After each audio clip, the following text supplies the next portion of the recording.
So the 1948 Olympics were your first Olympics. Can you tell us a little about how you got there and what your feelings were? Well, the feelings initially, of course, were of excitement. I suppose ever since I'd been at school, I'd always hoped that that I would make an Olympic team. It was one of those things that I'd read about and dreamed about and never really imagining it had happened. But here I was. I was in the Olympic team heading to London along with a number of other callow youths and young ladies. We had a very good squad in the athletic section, and in the main it was for us the first time that we'd been able to travel overseas. We did have in the team, of course, people who had served in the forces during the war years, and in the athletic squad we had two of those gentlemen. One was John Winter, who was to go on and win a gold medal in the high jump, and Bill Bruce, who was a long jumper and was a silver medalist in the games. And they had served during the war years as pilots with the RAAF in England. So they became our instant source of information about how to move around London or where things were, how to find Big Ben, whatever it may be. But the rest of us, it was just the beginning of a great adventure. And there were some new things for you to face, some new challenges, cinder tracks and starting blocks. Well, the cinder tracks was an interesting one because none of us had ever run on a cinder track. We had all grass surfaces in those days in Australia.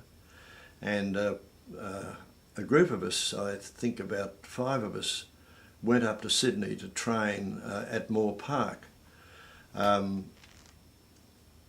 The ground at Moore Park was just being developed, and while it had been laid out, there was no track surface.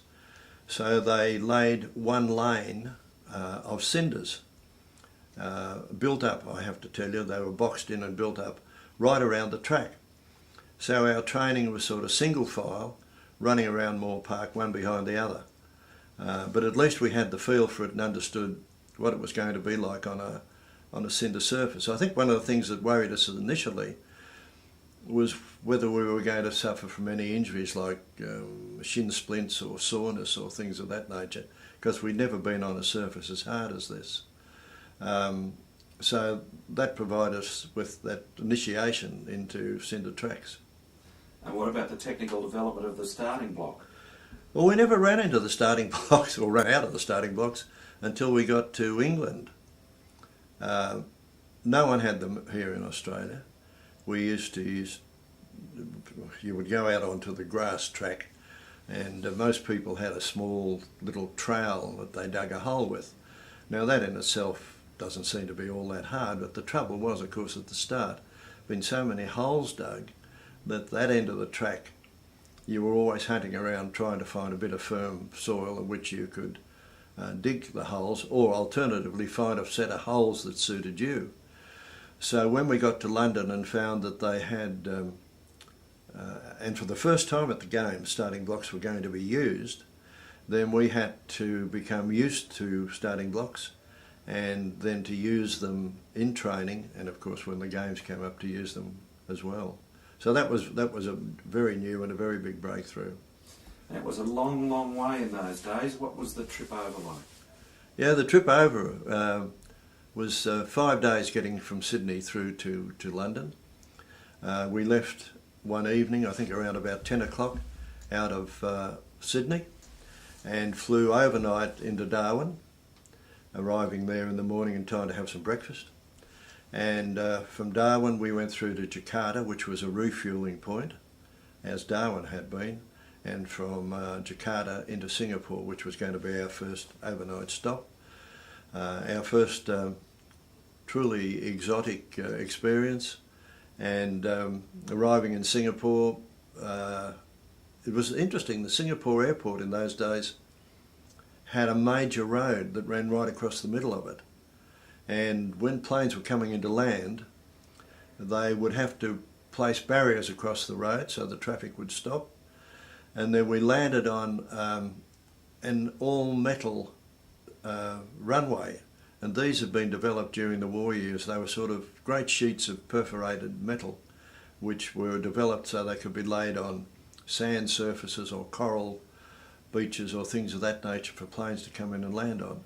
So when you landed at the Singapore airport, there was a lot of noise when you came in, and then having landed, they opened up the barriers and the traffic went through again. Was there much other evidence of the war other than the runway? Not that I recall. I think I would go so far as to say that Singapore probably didn't suffer badly from bombardments and things of that nature. Initially, of course, the Japanese accepted the surrender of the Allied forces, so they came into Singapore without a lot of damage being done to the city.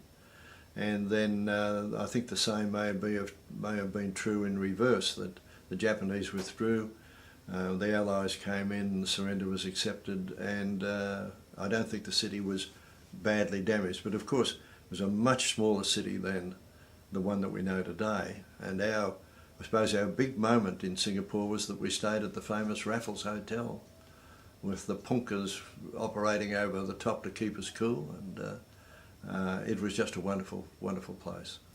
Now this was it Qantas Empire Airways Kangaroo route that you were on?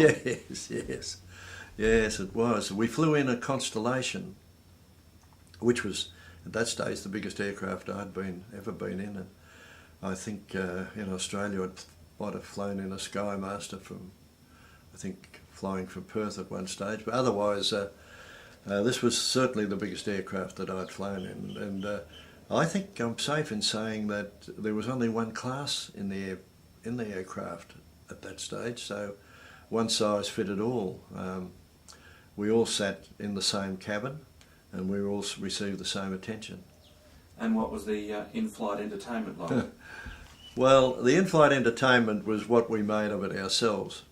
So it was a matter of sleeping, playing cards, reading, talking. And talking was important because many of us didn't know each other very well. And two of the bike riders had travelled over with us. Sid Patterson, the famous great rider Sid Patterson, and from Sydney, Charlie Bazzano, and they were the two sprint cyclists. And so we got to know them pretty well along the way too. And apart from that, the day was just occupied with filling in time virtually. There was no other entertainment. And it looks as though the seats were able to be turned around from photos I've seen. Yes, I don't know to what degree this could happen in the cabin, but I do remember we could rotate one set of seats to face the other, which meant that a table could be put up between them, and on that table we could have our meals, we could write letters or postcards, we could talk to each other, and if you wanted to really make the most of it, you put your head down and go to sleep on it. But that was, they were great, and they certainly helped us to pass the time. So from Singapore, what was the next stop? Singapore through to Calcutta, which was a refuelling point. Across India and Pakistan were, at those days, still linked. And so we had an overnight stop in Karachi. Our accommodation was, I think, probably an old Air Force camp of some sort. It wasn't terribly salubrious, and the food there wasn't too good either. And in fact, as a result of the food there, I became ill by the time I got to London and finished up in hospital. Was that your first ever curry? I think I steered clear of the curry. I had something much more gentle than that. That wasn't what upset me. And so Basra was the next stop?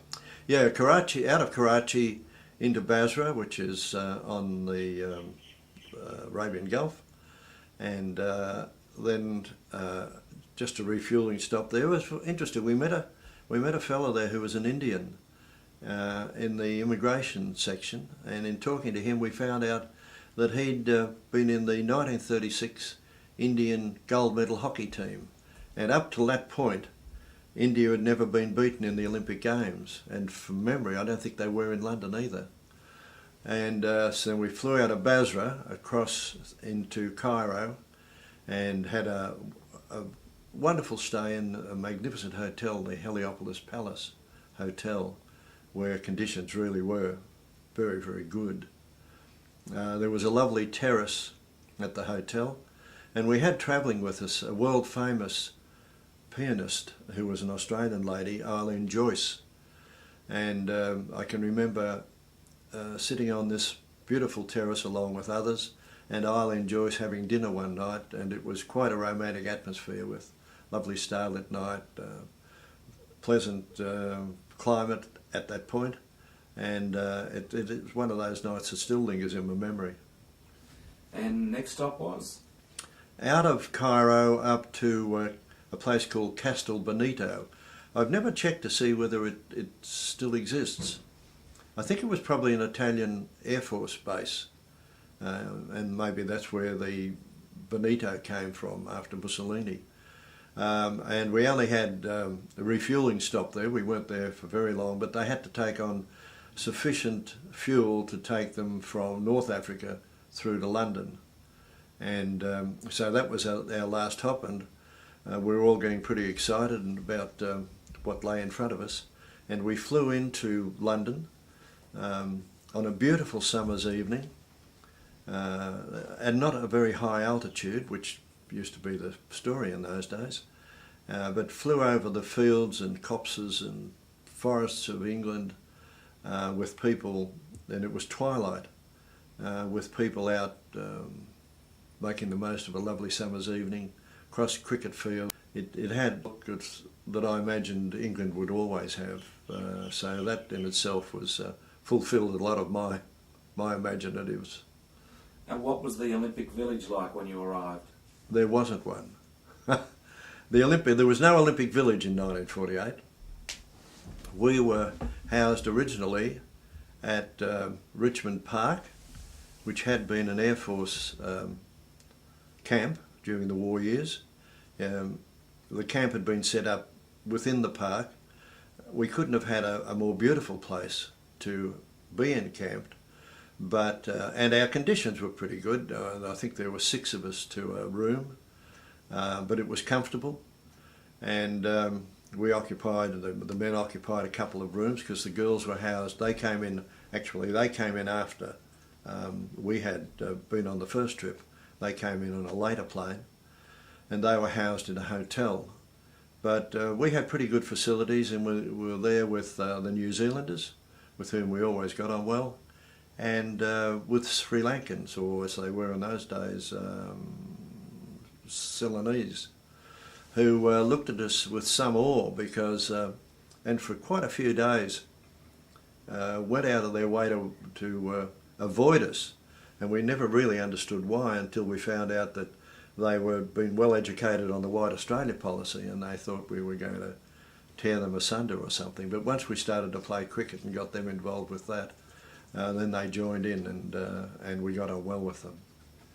The 1948 games have been referred to as the austerity games. Did you find that when you were there?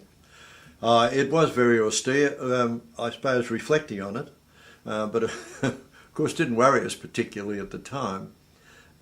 We were just so thrilled to be there.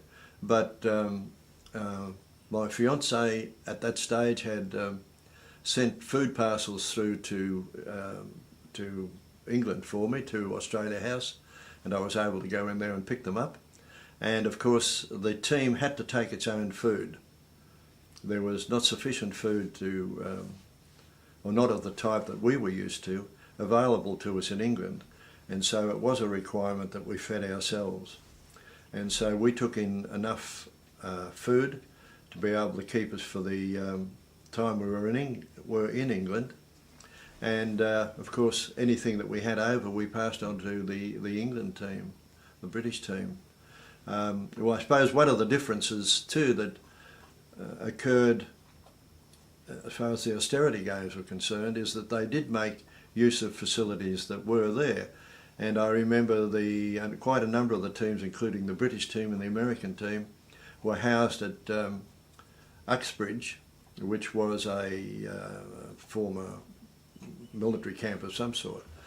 But they had good facilities there in that they had their own training facilities there, whereas we had to travel always to where we could train. originally we went to, trying to think of the name of the place, Paddington Green. There was a track at Paddington Green, and that's where we first trained. And we went from there to, later we were shifted from Richmond Park to, and all put into the Willisden Technical College, where we were housed in what turned out to be an enormous dormitory. They were classrooms that had folding doors, and of course they simply pushed the folding doors back, and we were all housed in there together. The Irish team, the Australians and the New Zealanders were all housed in this one area, and I don't know, maybe there were 50 odd of us living in this great open classroom. And so from there to get to training we had to travel by bus and train to get to Mottsburg Park, where we did most of our training, and then of course we did the same in reverse. Now we had an allowance of 10 shillings a day, or $1 a day, which was to cover our transport and also to pay for a midday meal for us. The trick of course was to try and link in with the London transport system so we could get home, and on any number of occasions, because there was delays and there were no buses available for us, we hitched rides. And on one occasion I remember our athletic group arriving back at Willisden College in the back of a garbage cart, a Willisden Council garbage cart, and the fellow agreed to give us a lift back to the school. You mentioned to me at one stage that one of the guys discovered a fantastic steak restaurant. Yeah, that was John Marshall, the great world champion, world record holder swimmer. And John one day disclosed to us that he'd found somewhere in London where you could get a good steak. So a group of us headed off. It turned out to be in a lane off Piccadilly. And you had first of all to go up to a man who was running a newspaper stand and say, can you tell us where this fabulous steakhouse is? And it was down this lane, and we went, we all headed down there. And when the menu came out, it had, of course, steak and chops and things on it. And I remember I ordered some chops. I thought they'd be rather interesting to have. And when they came out, of course, they had bones on them that must have been about 18 inches long. And of course, the fabulous grills that we were going to have was horse meat. However, we ate it. And the other thing that was available in London in those days in some of the restaurants was whale meat too. I never did have that, so I can't tell you what it was like. I didn't fancy it at all. There were other strange things happened, obviously, that indicated the austerity of the whole games, or what England had gone through during the war. Tell us about when your tracksuits finally arrived. Well, yeah, tracksuits were a bit of a vexing question. At home here, most of us had only ever trained using a wind cheater and probably a pair of slacks. But I was very fortunate. A gentleman who helped me enormously in the days when I was training and just sort of coming and making my way into senior athletics was a representative from 1936 Olympic Games, Alf Watson. In fact, Alf had been at the 1928 Games, probably should have gone in 1932, and then went again in 1936. And he was an Australian 400 metre hurdler. And seeing that I didn't have a tracksuit, Alf said, I've got one at home. And he'd bought this beautiful tracksuit in German tracksuit, and it was completely lined with like white lawn, cotton lawn, inside a cotton interlock suit. And it had a large collar, and you could zip right to the top of the collar and then turn it back so you had sort of a polar neck tracksuit. And I was the envy of all the other boys in the team. And I was able to, and when we got to London, most of the athletic team headed straight to Lillywhite's, the great sports store there, and bought tracksuits so we could commence training. And then our tracksuits arrived. They came over by boat, and we had, they were fairly simple suits. They were a cotton interlock wind cheater top and a pair of cotton interlock pants with an elastic waist, elastic around the bottoms of the legs. And that was our tracksuits. And what happened to the elastic? It's a bit hard to realise that there were such shortages in England. Elastic was something you couldn't buy, and a lot of the tracksuits had been attacked by the time some of us got them. This didn't happen in my case, but a lot of the elastic has simply been cut out of the suits, and you think, what the devil would you do with a 9-inch piece of elastic? Well, what you did with it, if you got enough of it, was set up a little stall somewhere on a street in London, on the gutter side of the pavement, and sell it. So many of our athletes finished up with elastic that had been stolen out of the tracksuits. Just referring back to Alf Watson's tracksuit, I was delighted to have been able to keep it in good enough condition to be able to return it to his son when he later became interested in athletics when he was at school, and pass it on to him. But this was a sign of the times that funny things like elastic were very valued and had a value. You travelled to Germany while you were at the Games. Can you tell us a little bit about what happened there and why you actually did go to Germany? Yes, I went to Germany actually after the Games. Despite the name, my surname, Weinberg, my ancestors came out to Australia during the 1850s. But my family had a hotel in northern Victoria at Kerrang, and we had working for us a gentleman who had been interned in what was then Persia, which I think today is Iran. And he'd been interned there and brought out to Australia and finished up in an internment camp here in Australia, and when the war was over decided to stay in Australia. And my father gave him a job working for us as a barman, which was something he'd never done in his life. He was very well educated. And Rudy stayed with the family, and when I was going to England said, if it was at all possible, could I get across to Hamburg, where his mother was still alive, and one of his brothers who had survived the war on the Eastern Front. His other 2 brothers were killed, and if it was at all possible, he'd love me to be able to get over and see his mother. So after the Games were over, I went down to what was called SHAFE headquarters, Supreme Headquarters, Allied Expeditionary Forces. And with my surname, I was able to suggest to them, and with my Australian blazer on, of course, was it possible to get across to Hamburg to see my father's sister, my aunt, who was living in Hamburg, and they gave me a pass to go over for 3 days, providing I took enough food to feed myself. And so I went across and spent 3 days in Hamburg with Mrs. Metzler and Rudy's brother Aldine, and then came back by train down to the Hook of Holland and across back to London again. Mrs. Metzler ultimately migrated to Australia and became a resident also of Kerrang, and lived until she was either 102 or 103, and certainly survived her son here in Australia. You've been to a number of Olympic Games. Starting in '48, you were a competitor. And what were the other ones from there? I competed in Helsinki in 1952, again in the hurdles.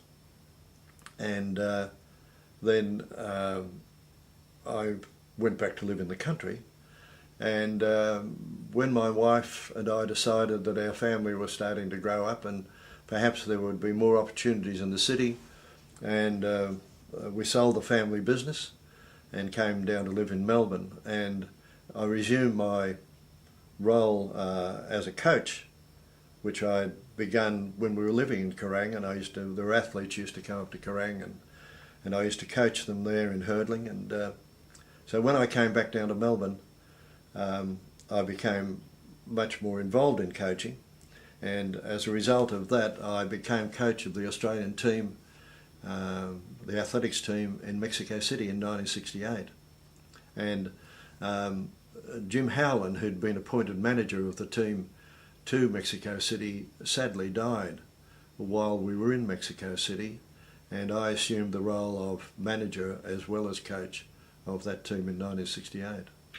And as distinct from being actually a team member, you were a spectator and a media person at a number of the other games too. Yes, I was a commentator with the Channel 7 network in Moscow in 1980, and together with my wife we've been to the games in, I have to think about this, in Montreal, in Munich, in Barcelona, and of course in Sydney. And so I've been very fortunate that I've had some wonderful Olympic experiences, not the least of it sort of tossing up, and in fact had this discussion with two of my teammates from 1948 who also are still alive, that we might after 64 years go back and see the London Games again and renew our memories from 1948. I imagine things will be a little different. I think they'll be a lot different, yes.